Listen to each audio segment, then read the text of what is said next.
you're listening to Changing Reality. So, hi everyone, and welcome to another amazing episode of Changing Reality. Thank you guys so much for joining us. We're excited to have you guys as our lovely audience for today. So, for all of you who don't know, Changing Reality is a show right here on WQHS Radio that features phenomenal people from all walks of life who are, in one way or another, changing the reality around them. So we'll be hanging out and interviewing social change makers, entrepreneurs, business owners, to even artists, musicians, top executives, and inspiring individuals from all across the world. And many of them from here on the Penn campus too. So we get to hear these inspiring stories and at the same time take away lessons that can help us figure out what we can do to leave our mark on this world at the same time. I wanted to do this show personally simply because I felt like there are a lot of people out there who do phenomenal things, but at the same time, even though they're making waves in the lives of those around them, not many people know about that. So I'm doing this show just because I'm passionate about learning these stories, learning how people are changing the world. And hopefully by spreading these stories with all of you, you guys figure out how you can change the world in your own ways. And I myself founded a youth movement called Ascendance in Malaysia, which is where I'm from, that collaborates with the Malaysian Ministry of Education and many other international organizations to help provide an alternative education platform for any student out there who wants to change their reality. We work with students from elementary to college through various sessions, programs, experiential learning activities, projects, and anything and everything that helps them discover their passion, learn about themselves and the world around them through working with top individuals in their industries, and going back and starting their own careers while they're still in school. That creates meaningful impact not just for themselves, but for those around them too. And we've been fortunate to date to work with over 10,000 students in 900 communities and have incubated countless number of student-run projects, social enterprises, and many more run by kids aged 8 to 20 years old. And the story behind that is the reason why all of this was happening, or all of this is able to happen, is because of real world experiences and stories that they have been fed, that they are constantly surrounded with. So that just goes to show how important this show is.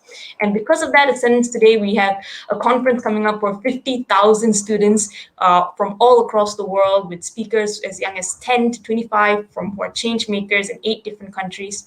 And that just goes to show the power of what happens when people all around the world are willing to share what they do.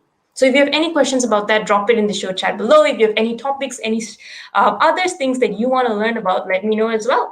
And we'll take it as our next sessions. But today we have a really, really amazing guest. He's someone who actually did his master's here at Penn. And he worked in various industries and eventually ended up in one of the world's leading tech companies, Facebook. Today at Facebook, he is a director of global marketing solutions, and he does so many amazing things. I've not only spoken to him, but I think the best part about it is when I speak to his team, his EA. A lot of them have amazing respect for him, and I think that just goes to show what a phenomenal leader he is. So hopefully, we get to learn a little bit more about how he's actually managed to make all of that happen. And without further ado, I'm sure you all want to meet him now. Let's invite Deepanjan onto the screen. Hey, that was quite a build-up. Thanks, Arsha. Yeah. Thank you. And thank you so much for joining us on the show. Yeah, no, thanks. Thanks for having me. It's great to be here. By the way, changing reality. I mean, I love the work you're doing there, and it's a message of empowerment, which I'm all about. So I really appreciate that. Thank you very much. And I feel like you are someone where when we had our little chat before this, and from the little bit that I've managed to read up about you, you're someone who's definitely changed not only your reality, but I think through the work that you do with Facebook, you help many others figure that out as well. So thank you, I guess, on behalf of everyone. And I'm serious. But where did all of this start? Like, did you even know that this is what you'd be doing? Did you know that you'd be in this industry, or did you know you'd even be in a tech company? Because according to my top secret research, you actually studied engineering, if I'm not mistaken. So is that plan that I didn't see, or like? Yeah. A lot of these things. And I don't remember if we talked about this, but a lot of these things end up being you kind of follow the thing that seems interesting to you at the time. For a lot of people, I think there's some people that know right away, like they're like Tiger Woods. They know right away this is what they want to do in their life, and they optimize everything towards achieving that goal. That was definitely not me. But what ends up happening is you reflect back, and then you can kind of connect some of the dots and say, okay, I could see why this happened and how it's led me to where I am. So, and I preface with that because I think it's often easy, particularly when you're in college or graduate school or early in your career, you get frustrated because you see some of these people that have made it, and they kind of talk about how their careers went, and they've reconciled all the dots. But in reality, a lot of these people had no idea what they were doing when they were doing it, right? Or they were really just kind of chasing the next thing. And I would probably fall in that bucket, which I don't know if that's good or bad, but yeah, I mean, I started off in electrical engineering. That I always liked the sciences. I still do, actually. And I was an undergrad at Villanova, right by UPenn, not very far. And I graduated a year early. I was like 20 years old, not ready to go to school, frankly. Smart. And again, and then, yeah. Flex there, all right.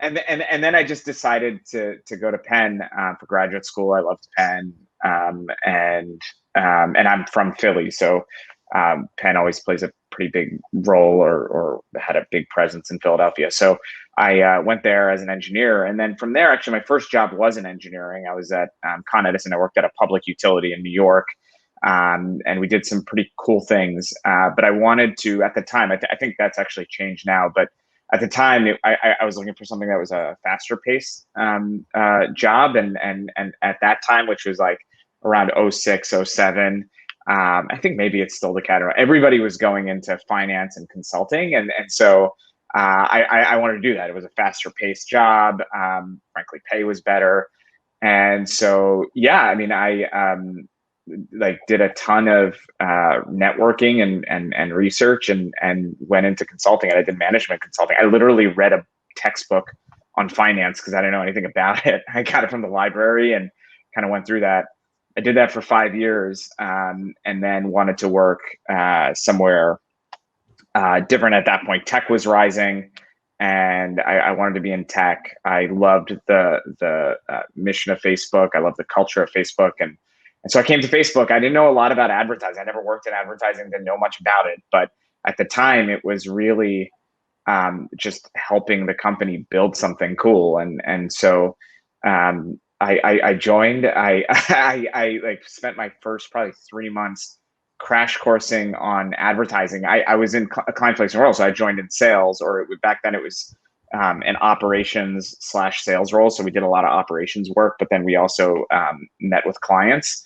And because in consulting, I met with clients, I kind of had that expertise. And I think that was what was interesting for Facebook, because I knew they wanted to turn this into a much more client-facing role. But anyway, so I did that, and yeah, crash coursed on advertising, and yeah, and then I've been there for 8.5 years, and now yeah, I'm running a sales team. So now I'm in sales, so ad sales, which I never thought I would be in, but it's been interesting.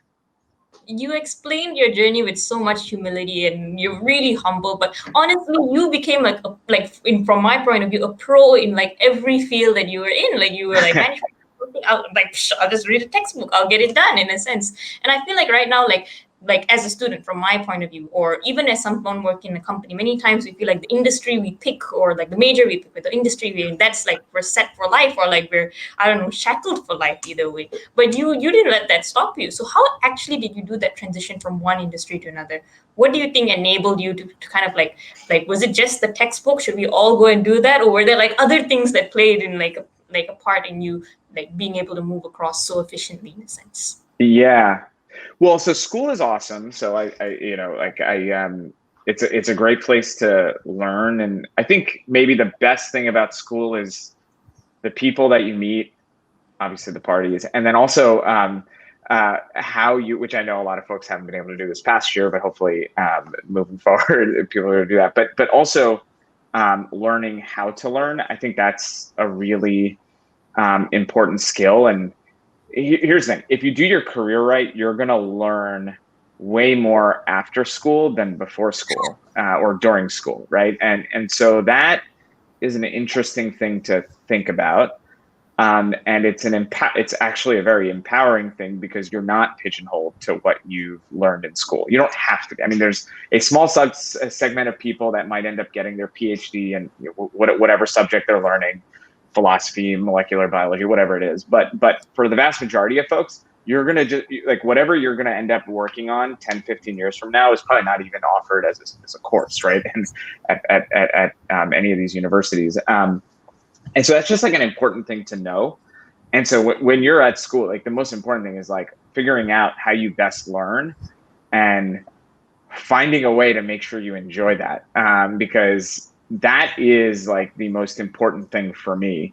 And I think that was what was so when I was trying to get into consulting, a lot of people told me, forget about it, just go get your MBA. And at the time, I just didn't want to do that because I got my master's, nothing against an MBA. I just got my master's. And I'm like, I don't want to go back and classrooms at some point. Yeah.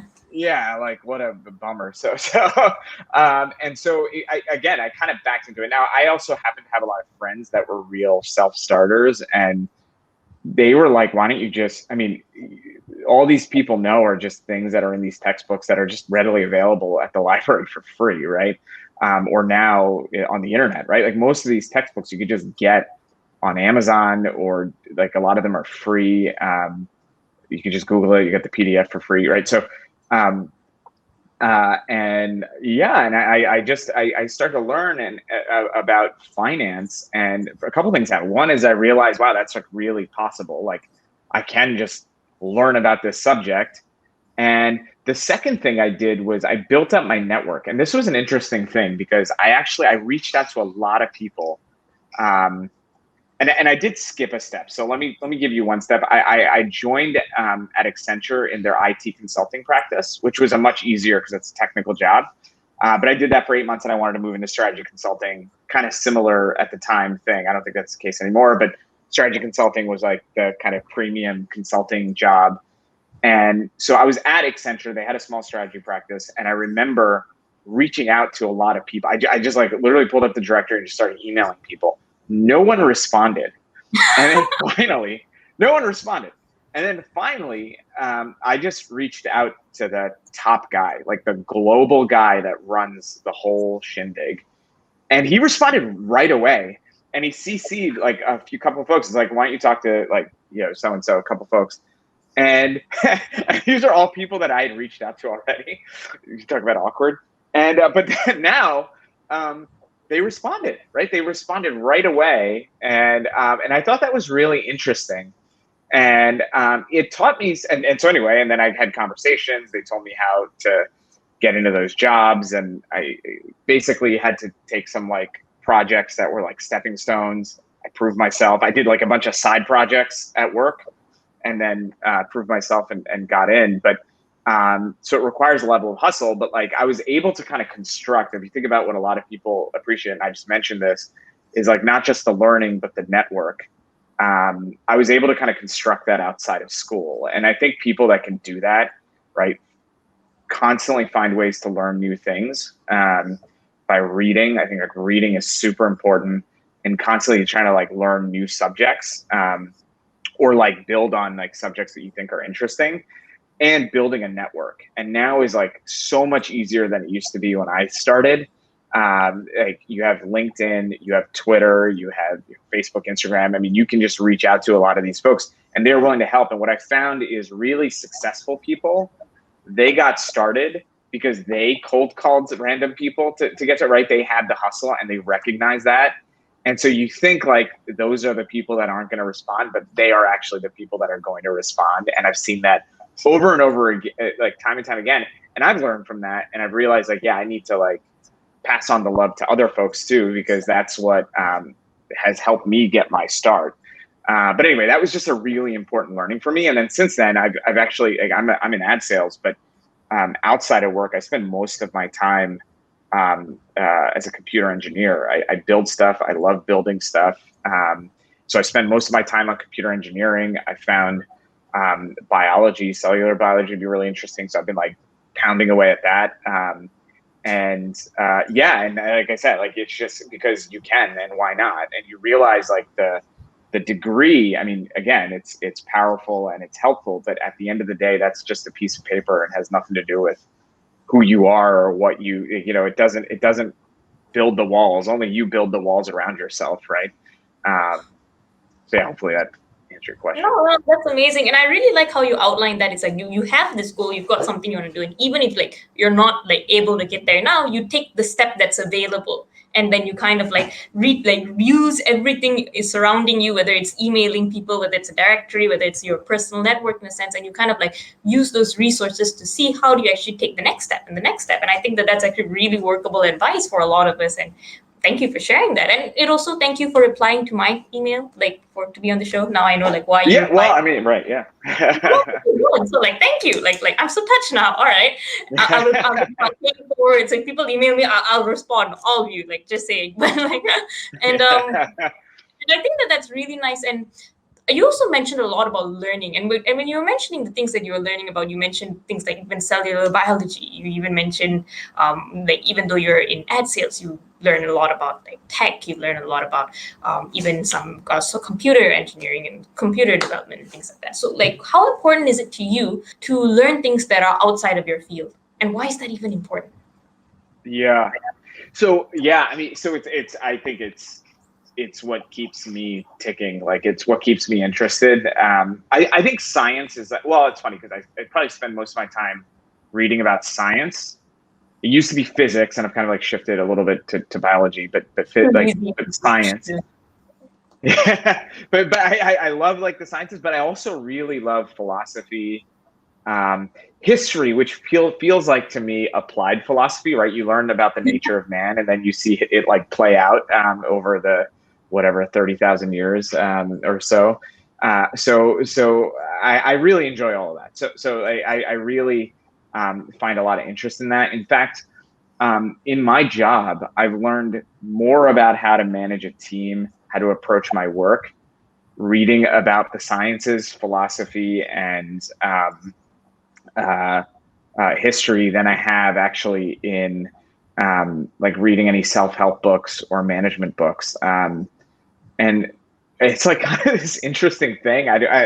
But I reflect on this. I mean, like first of all, most like self-help books, and there are some good ones. I'm not like saying that there aren't like good ones, but most of them can be summarized into like 15 like 20 pages. Like you could pretty much get the idea, and then after that it's just examples. And I think it's like a trick. I've heard this about the publishing industry where they really want you to publish like a certain number of pages because people, although I wonder how this is changing with ebooks, but people don't like to buy books that are really small. They're not willing to pay the money, and so that's why authors feel like the pressure to write a decent chunk of pages. So anyway, I find, and so there's actually a really great service that I use personally called Blinkist, and Blinkist, which just basically summarizes the books, like nonfiction books that are like these self-helpy stuff. Which again, like some of them are great ideas, but you could like distill it down very quickly. Anyway, so there's that part. But the reason, so the reason why I continue to learn and find these things so important is I don't know, like I don't know necessarily where I'm going to go next in my career. I mean, even if when you look at like I'm at a big tech company, when you look at some of these big tech companies, a lot of the questions that are asked at the senior most levels, and the way when you hear people like Sundar or Mark or any of these folks talk when they do their big speeches every year, Tim Cook, right? Like they'll talk about the path they think we're on. Like there's some underlying philosophy that's like built around the people they're trying to serve or the societies that they're trying to help. And I think that's really an important thing to understand, even like as an employee or I'm like a manager or a leader at the company, and for anybody, because it's good to like build your own understanding of the world. And the cool thing about pure sciences is you really understand some fundamental dynamics of how things around you work, people around you work. And that, I think, is so, it helps gain perspective. And here's the other thing that's like really interesting about pure science is when I read about physics or biology, like you can't help but start to get really spiritual, because it's like actually like you start to, and then you get into philosophy. And if you look at like every big um, scientists that like did some of these, like especially theoretical physicists or folks that are in theory, like they get very spiritual and they're very influenced by philosophers. And actually, like you'll see, like philosophers and science, like they kind of go hand in hand, because you can't help but like start to like question the nature of reality. And if you're going to change it, you should understand the nature of it, right? And I think that's just so important, and it really helps me. Like, first of all, it helps me gain perspective of like who I am, like what am I made up of, like what society around me is. It helps me stay calm in the face of crises, because like especially when you read history or you read, like you just realize like even something as simple as like when I feel bad, if you take a step back and I have I'm like having a bad day, I bet you your whole day isn't bad, right? Like there's probably a moment where you feel fine, right? And you realize like these emotions just come and go, and they come and go, and you get to a point where you just kind of let it come and you just let it go. And I'm giving you some like, you know, really like meta stuff, but the reason why I'm saying that is like that's all come from like just reading the sciences, philosophy, and history, and that helps me operate and work. It helps me gain perspective, and yeah,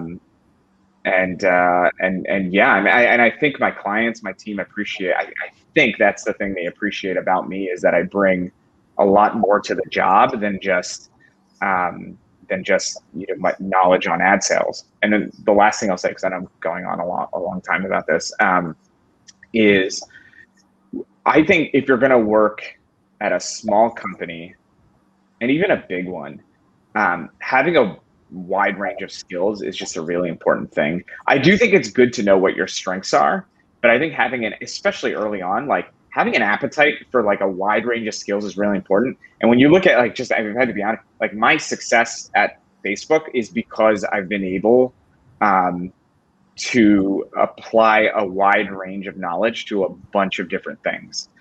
So I'm in ad sales, but I know one of the things that has been very appreciated at the company is my ability to also talk to engineers and product folks. And that comes from my technical, you know, background and my technical knowledge that I've built up over the last, let's say, 8 or 9 years. I know that that's like really appreciated, and clients, and then I have an ability to take that and translate it for clients and my team. And so, and then because I can do that, the engineers and product people, I think, like coming to me. And then it's not just that, but there's also creative folks that we work with. And I don't think I mentioned, I used to do improv comedy for 5 years in New York. And I know that's really hard to figure, like that I could be funny given this conversation.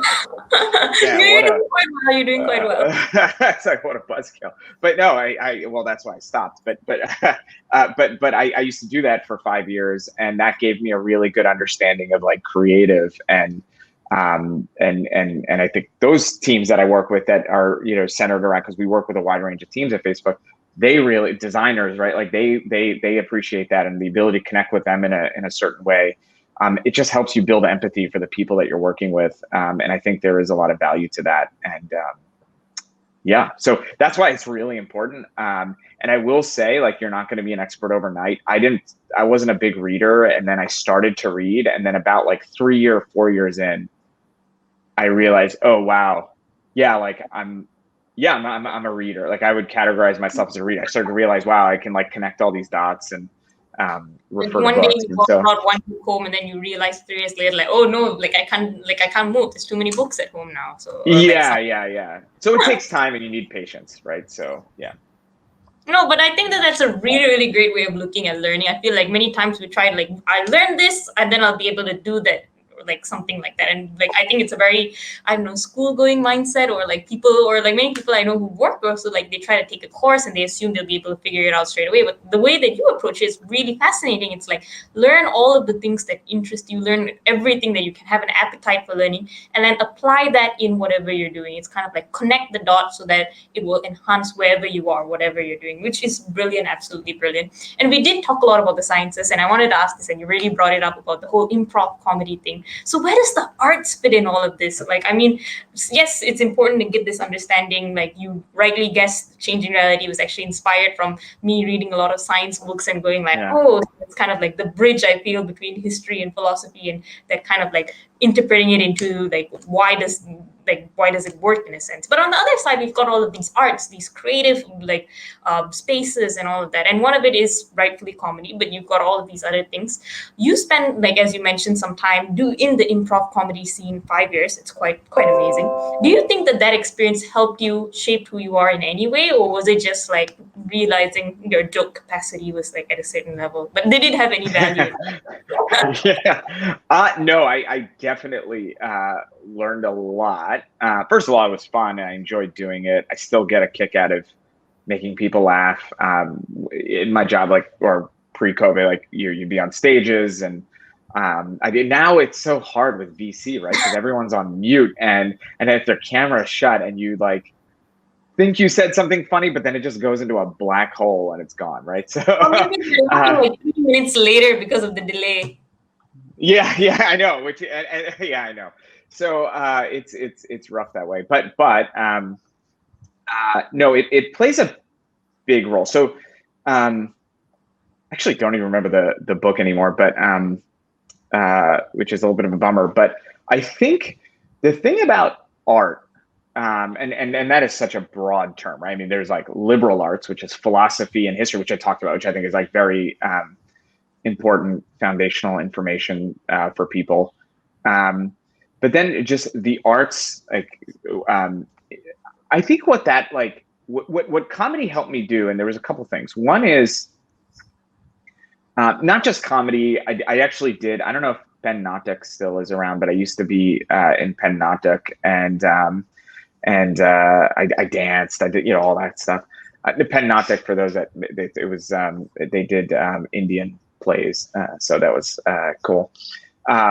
And the thing that the arts taught me was like, so and improv is similar. So the way improv works is you go out, or someone goes out and they start to build a scene, right? And they'll build some scene, they'll start doing something, and then you have to look at what they're doing and you build on it, right? And the best way to do it is, and I don't, maybe some people have heard this, like very the fundamental line in improv is yes and, which is you accept what they're doing and then you build on it, right? Like if someone goes out and they're like mowing their lawn, and then you go out and you're like, no, that sucks, like I have a better scene, and you're like on a boat, like you've just like axed that guy's or woman's like idea, which sucks, right? And so what you actually want to do is build on that. If someone is mowing the lawn, you want to accept her idea and then say, okay, I'm going to now like cut the hedges, right? And you that's how you build a scene together. And so and then as you build the scene, and I'm laying this out because I'll kind of tell you why all these things are important. As you're building the scene, you listen for what is funny, right? The audience will tell you. They'll all of a sudden you hear a giggle, and then it's up to you and the people in the scene. There may be 2, 3, 4, however many people in the scene. Like you get the feedback, and then everybody is like, okay, something about this scene was funny. They laughed, and you start to discover what that funny thing is. And the best people that do improv, and what I struggled at was how can you find like that?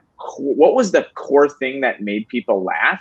And then you repeat that and you heighten it over and over again, right? And that's basically what improv is. And obviously it's hard and you need to do it. You have to practice it. And it really is improvised. There's no like scripts, or there's no like shtick that a person has.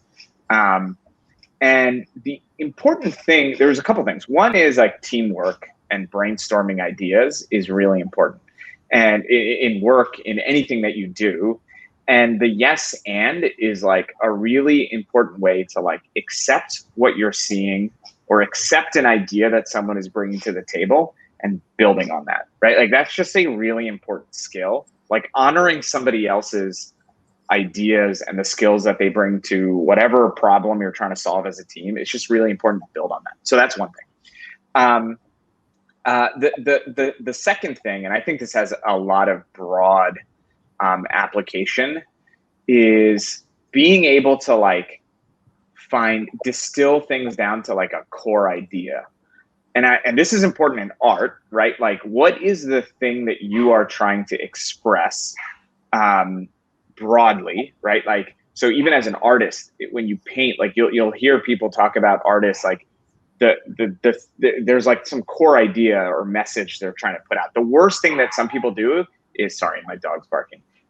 But the worst thing that some people do is like they try to solve or like try to communicate too many things all at the same time, whether that's a book, an article, a painting, or in a product. And I've seen this a lot in the business world, is the best product managers, the best people that are building a product, or like when you're going to sell something, is like, what is the thing that your audience cares about? And like, what is that core thing that you're going to solve for first, right? And the best products like distill down to that like core idea and then build on that. And that is something that I go back to a lot in work and in life in general. Like whenever like someone comes out, or even when I'm watching TV shows and I see like I'm not getting a character, and it's because, oh, like this character is just all over the place and they're being totally inconsistent because they never really like found the core meaning of the character, right? And that's just a really important thing, I think, in a lot of things in life. No, very, very amazing. I think it's and I love so many points that you brought up from that. And I feel like our audience, if they haven't already, while you were speaking, will go and sign up for some performative arts class after this just to figure out. I recommend it. I love it. Recommend it? All right, I'll go and check it out after this. Because like even the part where you say like it's about being able to build on what someone else is. I remember like so many times when we're in a presentation with someone new, or when I was new presenting, like someone else will say something and like the other person will go like, nope, I'm gonna restart this. It's in a meeting, so you can't even nudge the other person. But I feel like sometimes it's like being able to see what's the core idea someone's trying to like communicate on, and more than actually like doing something by yourself or like saying that, okay, you're wrong, let me figure out, I know a better way to do it. It's about looking at what are they trying to communicate, how can I build on what's already there and make it better and better, which is definitely an invaluable skill. And I think like how you mentioned, if college was about, or if school's about learning how to learn, then I think about like all of this performance arts and all this kind of like shaping how you communicate, how do you get this kind of like mental framework to operate with. So definitely really good advice and worth checking out performing arts classes for. And I think that bringing it to now in your time in Facebook, you do so many things which I feel is very relevant to the different experiences you shared, from science to arts to even a little bit of cellular biology, I hope. But you mentioned it. I'm scared to ask how that relates to ad sales, but like I'm sure you've got like some brilliant way to think about it, the way you think about it. But like, how did you kind of like come into this role? You mentioned when you started you didn't really know much about it. So how did you come into the role, and what was the things that you think propelled you forward from just starting out to today being a director in the company? In a sense, I mean, it's a big yeah, I mean, I think it really was so I'll tell you what, like when I first joined, like and the company was changing and there was a lot of like things happening, and there was a point, so I was in this operations type role that became client facing, and it was sales, like, right. And it was moving in the direction of being more and more sales. And I remember I started to wonder, like, okay, is this the direction I want to go? And nobody at the time really had my type of background. But I was able to like, I was good in front of clients, right? And that was something. And so I had senior leaders that, like my manager and my management, that wanted me to become what they call a client partner or an account executive, which means you are running the full relationship and like you're a seller, like that is like the quintessential seller. And in consulting, it's the same thing. Once you become a partner, you're basically you're a seller. So, I thought long and hard about, did that make sense for me? And because I love the technical as well. And I basically, and you know, this is where it's kind of like, I can tell you I had like some really unique insight, but really like I can now connect the dots looking back. But what was like very much appreciated, I know that my senior leaders really liked about me was that, and what they told me was, hey, you bring a unique set of skills, right? Like you can talk creative, you can talk engineering, and you can talk sales, or you can talk ads with clients, and that's a really important skill set. And yes, like no one's done that before, but like it's a unique background, but we think it can be very valuable. And so I basically tried it. I was like, let me try it. If I don't like it, like it's fine. But it turns out I really like the pressure of being accountable to partners, like, you know, clients. So I really like that. And yeah, like what my managers at the time told me was true. Like it was really valued by a lot of people internally and externally at the company and with my clients. Like the fact that I could speak across a wide range of parts of the company, and I could do it with some credibility. And so I think that was also a really important thing. And that really is what's pulled me through each level, like, you know, through the company, is like the fact that I'm able to like be very tactical and in the details, but then also pull it up at a 30,000 foot level. And I'm not like one of those people that's like, oh, I'm strategic. Like I get into the details, but I can flex in both directions. And that's something that I think has been really valued at Facebook, and what's helped me for sure. Okay. And I think that, as you said, it's kind of like all of the things that made you enabled you to actually like carry out this role, which is interesting for all of us who are trying to become someone else, or trying to figure out what makes like what perfect equation to become someone like you. But I'll just say one thing, because I know we're running on time, is like you know, Naval Ravikant, he has a lot of really interesting things to say. He's like a entrepreneur, investor, and a philosopher. And one of the things he says is like, you are the best version of you, right? Like no one is better than you being you, right? In the entire world. And that is something that is really interesting. Like we spend a lot of time trying to be other people, but you realize like actually no one in the world is going to be better at being you, right? And it's actually important to like find where that means you fit in versus you trying to fit in somewhere else. So I just think it's something important. And I was having a conversation with one of your colleagues at Facebook, and she was saying that, oh, you know, Deep, he's so cool, and he's so helpful. He always like gets things done, and it's like your team has a lot of amazing things. Your people you work with have a lot of amazing things to say about you, which is again something that I think like you like is more like heartwarming than like for many their success. No, I'm just saying it's really cool that like everyone who like mentions your name to is like, oh my god, yes, you should definitely interview him. He's amazing. So it's like first of all, how do you do that? But also like you mentioned that your role requires you to be accountable to clients. It requires you to pull together a lot of people to make something happen. So how do you kind of like balance everyone's expectations at the same time, and at the same time get the goal done and be respected and adored by all of your colleagues and peers? What's the secret sauce for that? Yeah, I mean, I actually, it's funny. I think starting with like saying no is actually really important. So I know. And you know what? Most important things in life are you're going to find paradoxes, and the people that can like balance the paradox are the folks that'll probably get ahead. I've always found that like there's always competing ideas that happen to be true. But anyway, like to be really good at a certain like set of things that you care about, you have to know like what are the things, and this takes a lot of time, and something I'm still working on is like what are the things that I'm going to say no to, right? And it's not, it doesn't come from a place of like not caring. It just comes from if you're not like doing something that's interesting to you or a place where you are best utilized, like you're not you're not serving the people that you're meant to serve, right? And so I do think there is like an important part of this, which is knowing like what you're going to do and what you're not going to do, and just making sure that's clear with people. I think that's just really important, because especially like hearing like my thing, like the thing that I would want people to not do is like get really frustrated, right? Like, because sometimes you hear like, oh my God, this guy's doing like everything. Like, that is, how am I supposed to do that? First of all, like, it's taken me a long time, right? I'm 38 years old. Like, this builds up over, it's compounding, right? It's compounded. It takes a long time, and it's going to take more time, right? And I'll probably do other things that are totally different.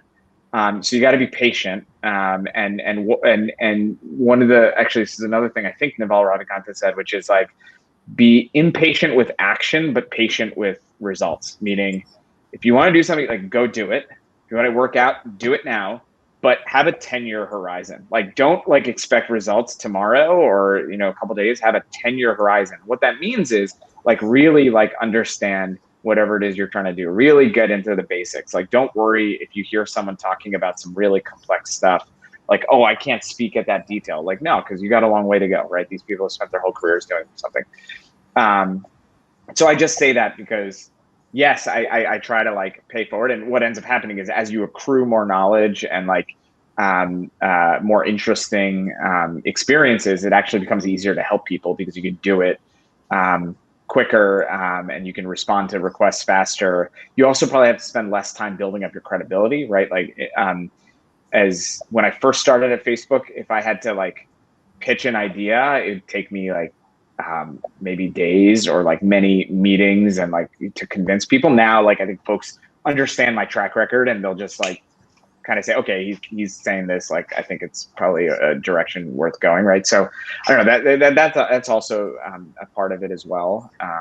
Is like when you're helping folks, like knowing what you're not going to help folks with, and then obviously like trying to like gift like all the experience that I've learned, because I appreciate when other people do that for me. So Okay, again, a bit paradoxical, but I see where you're yeah, coming from, and and yeah. that's very true. And I think that again, that explains like a lot of why like you managed to bring together your team really well.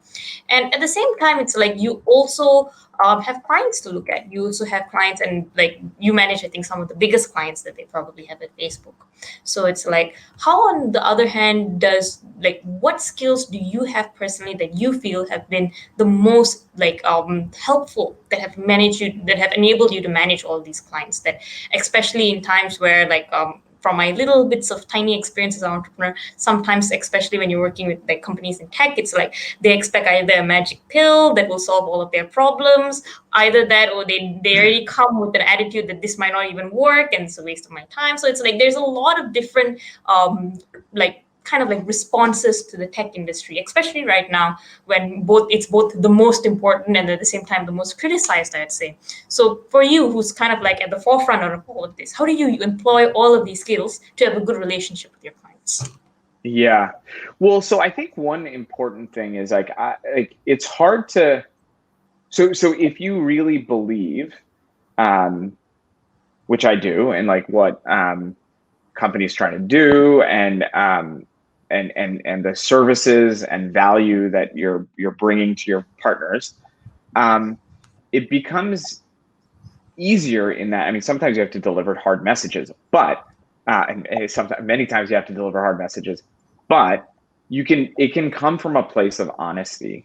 And I think what I think partners, I mean, you know, some of this also, like, you'd have to talk to my clients and they might say, bah, you know, but I think what partners appreciate with me is that I try my best to be as open and honest as possible. Now, there are times where I haven't been able to, and you know, there are like specific reasons for that. But even then, in retrospect, I think clients have realized why I couldn't do that.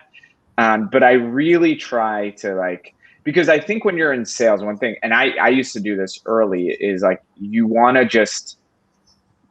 deliver the like paradise, right? You want to deliver the vision and all that kind of stuff. And every like concern that a client has, like you try to like counter the concern. But I think sometimes like it's knowing, and again, this is like goes back to like my days in improv, is like knowing like what is the core thing I'm trying to sell. And then making sure that that's the like everything, like if a client has an issue with like X, but I really just need Y because I really believe in Y. Again, this is easier because I believe in it, right? And I believe in Y. I will like make sure I will give them like that X, you know, whatever that X thing is, like what isn't great. And then they know like, oh yeah, okay, like this guy's being honest with me. He's not like blowing smoke. And that like, and so then they'll listen to me about why. And I've done that. I've foregone short-term revenue to build long-term credibility. And I think many people have, like, you know, I think that's the nice thing about working at some of these bigger tech companies, I think, is like you have, like, we do get the leeway to think long-term because these are long-term relationships that you don't want to screw up. So I think that's probably the most important thing. No, and it's very good advice for I think anyone who's doing sales right now, because I think many times we want to be the bringer of good news. We want everything to work out, but like I think as you said, that honesty, the doing what your gut tells you to do is more, if not equal, like important in a sense. So definitely a good tip for us in sales.